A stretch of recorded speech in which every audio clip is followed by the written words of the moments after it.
I checked out the map room key. The night drew borders we could keep.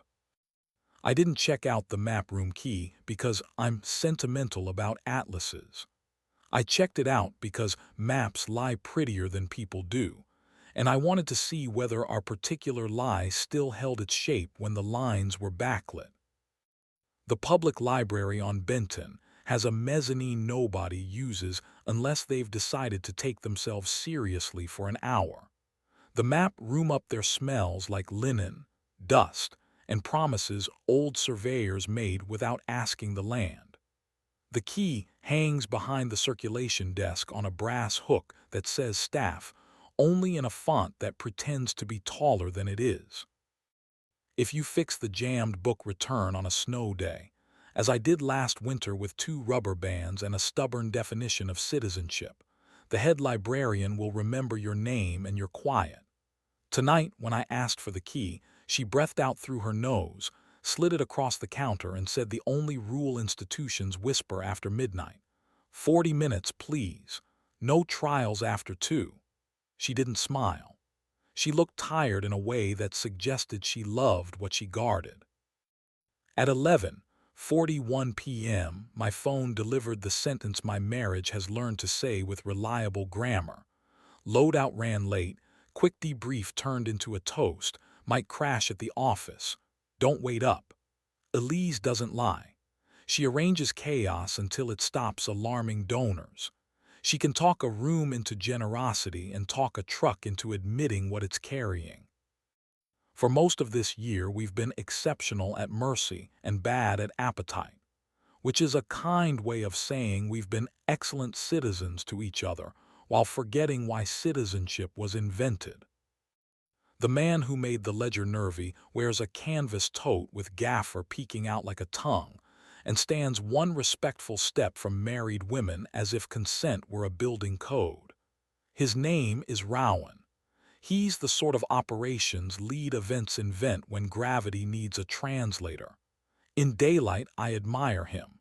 At midnight, my neck votes differently. I took the creaky elevator to the mezzanine and let the key find its lock. The map room woke up like a city that has decided to outlive its own weather. 2 green lamps blinked.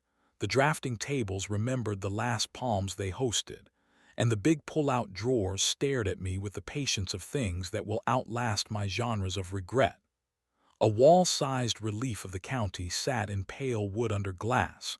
The river cut a lazy grin across it, as if certain our decisions downstream would amuse it later. I laid 2 paper coffees on the edge of a table and waited the way men wait when they've decided not to invent versions of themselves that are easier to forgive. The mezzanine was so quiet I could hear the air conditioning insist, politely, on civilization. They came up together at 12:06, a pair of silhouettes in the doorway that could have meant ceremony or weather. Elise first, hair pinned in the shape competence requires, dress with a small tear near the hem that looked like honesty. Rowan behind her, sleeves shoved, tote at his hip, eyes doing the exact audit of exits that has kept him invited to dozens of lobbies and 0 mythologies. He saw me first, the skill of men who carry after midnight, and halted at the threshold with hands visible, like a priest of good ideas. Maps, Elise said, and it landed somewhere between compliment and accusation. That's very you. It's a room that understands borders, I said. Sit. Don't lie to me near latitudes. They make it look worse. Rowan glanced at the staff clock, then at the far wall, then at the floor tile that remembers every heel it has forgiven. Need me? He asked her, not me. I need you exactly there, she said, pointing to the footprint-shaped rug just inside the door. If I want less distance, I'll use nouns. He obeyed. Good men do. That's half of what keeps them dangerous and the other half of what makes them employable. Elise took the coffee and held it with both hands, as if the heat had jurisdiction. She looked at the large atlas on the nearest table and rested her palm on Africa like an apology spoken in the wrong language. "Say it," I told her, not cruel. "In an elevator," she said, because fate is lazy and insists on familiar staging. "2 weeks ago, between floors and nouns, I kissed him. It was quick and stupid and tasted like mint and rehearsal. He stepped back. He said my name like a lock. I hated him for being exactly who I hoped he was, and I hated myself for being relieved. "Do you want me to hit him?" I asked, and heard how even asking the question was a way of auditioning for a part I didn't want. "I want you to choose me," she said, "not rescue appetite." I reached and put 2 fingers on the inside of her wrist, daylight legal. Her pulse answered with a yes my mouth had forgotten it was allowed to request. I moved closer. The green lamp washed her collarbone with a color that forgives older mistakes first. I pressed my thumb into the small notch at the back of her neck I've kept for emergencies that ought to be pleasures and kissed her. Not apology, jurisdiction. She met me like a woman who had been a plan all day and wanted, briefly, unapologetically, to be a body that chose.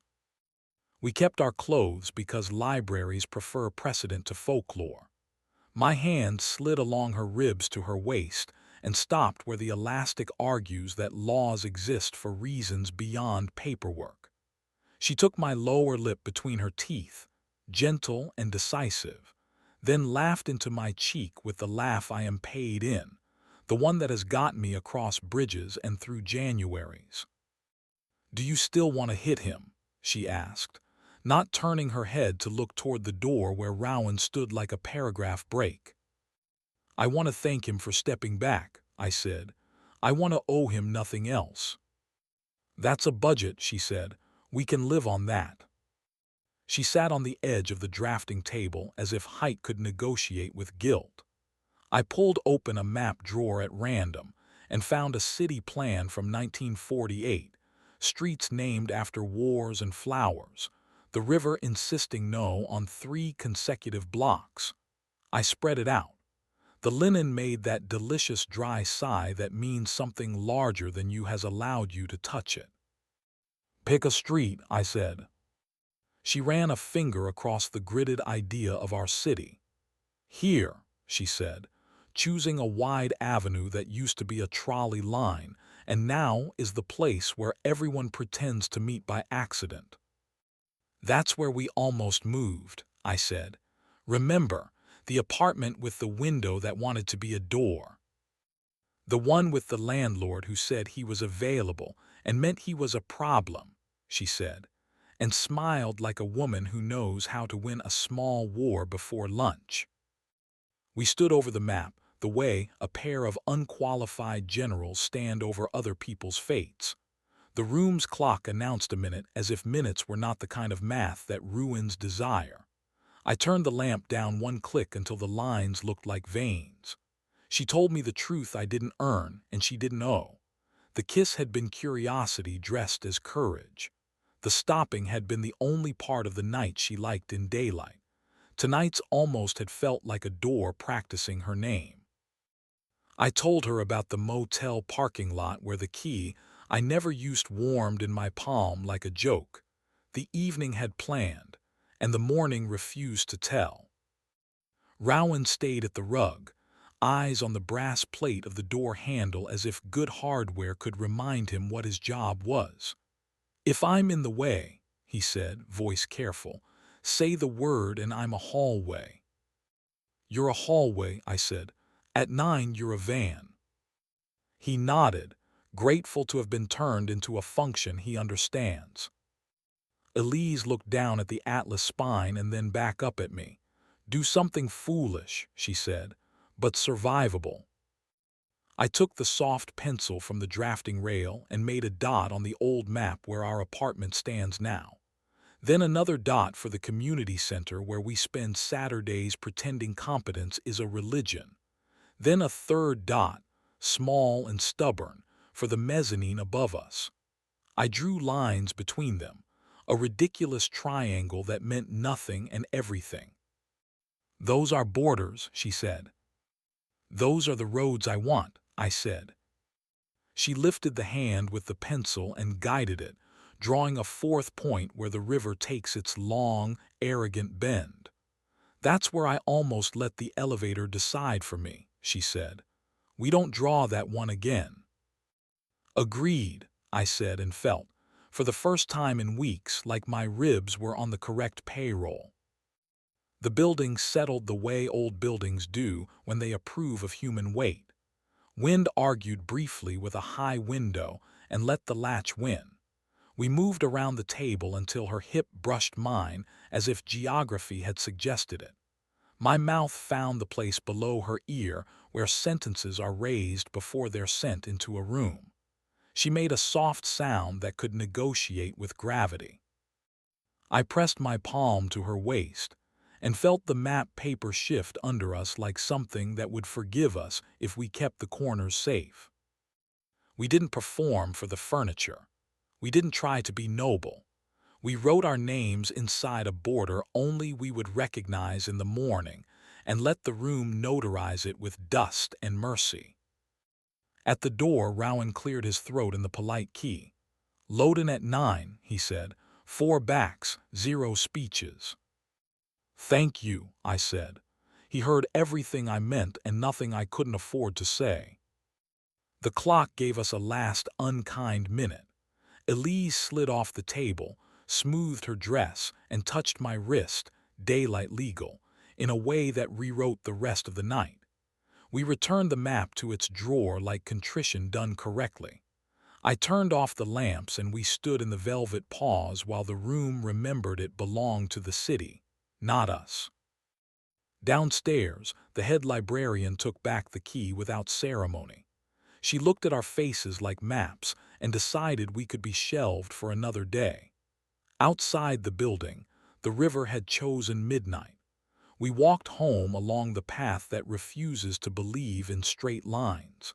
She held my arm in the modest, expensive way of women who know how to survive gossip.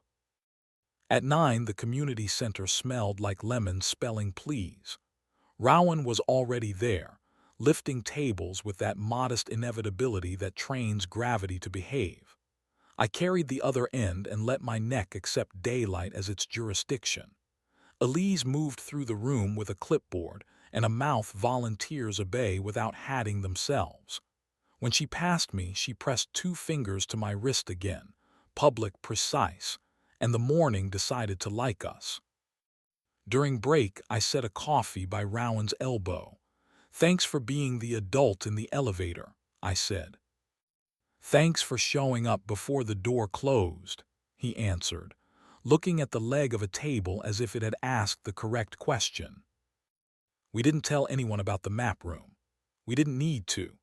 We taped a photocopy of the old city plan, with our ridiculous triangle drawn in pencil, to the side of our fridge under the magnet shaped like the ridiculous boat we bought one summer we didn't ruin. Sometimes when the house auditions for courtroom, we walk to the library and sit on the mezzanine steps without going in. Sometimes she texts "come" and means stand beside me while I bend a room into competence and beauty. Sometimes I text "come" and mean watch me be a body before I become a plan. Sometimes we add a dot to the photocopy for the diner where the waitress knows when to bring pie without making it metaphor. We did not stop admiring other people's competence. We did stop confusing it with permission. Heat is a temperature, not a verdict. Maps are witnesses with good penmanship. We eat before we try to win. We sleep when the clock loses its manners. We put our hands on each other in daylight like the sun still issues licenses. And when the gossip part of the city asks whether we have anything to add, we say this. We borrowed a room that believes in borders, drew lines around what matters, and left without stealing any names. No trials after 2.